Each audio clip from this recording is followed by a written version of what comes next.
Hello mga idol.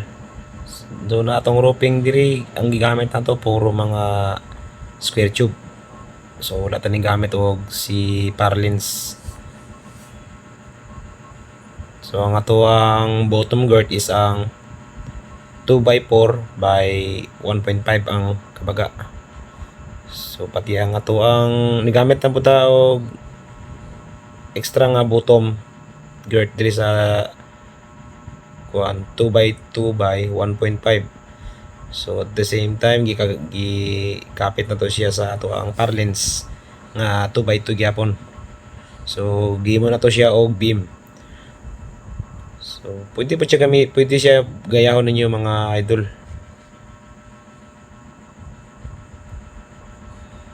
So kanina no wala mo murag na silbi mao niya siya ato ang cantilever. So nagbuhat og tatlo kaning ani nasa tubangan sa tunga og sa pinakalas. So nagbuhat og cantilever tatlo or beam na to siya. Kung mapansin ninyo dito to ni kapit sa ato ang square tube or sa ato ang square tube. Kani siya mga idol, mas bisa ni siya gamiton kung ang inyong garahe walay ceiling. So neat kay na siya tanawon. O butangan na siya insulator.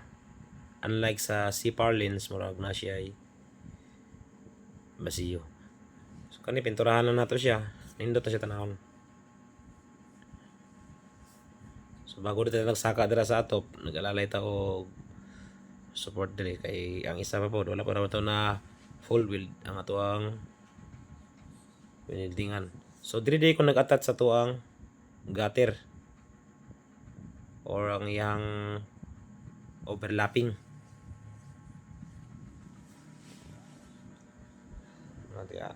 Nag-attach ko dira sa may mga bakal dira sa ato ang overlap.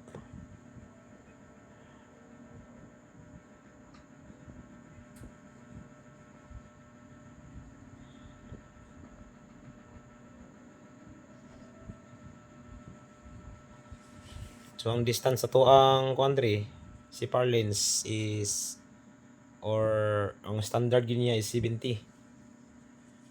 So gibuhat na to ang 70 diri itong gi-apply.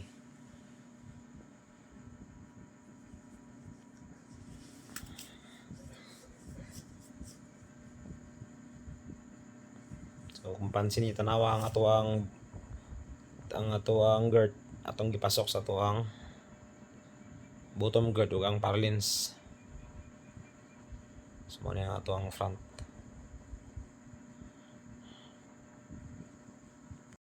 So mao na ni siya nakabit na nato ang ato ang mga si parlins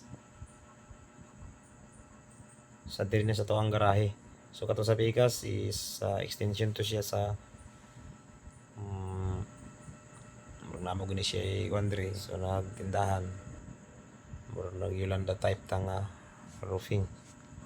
So atangin na lang ato ang sunod nga video para sa continuation sa to ang gibuhat. Okay, thank you.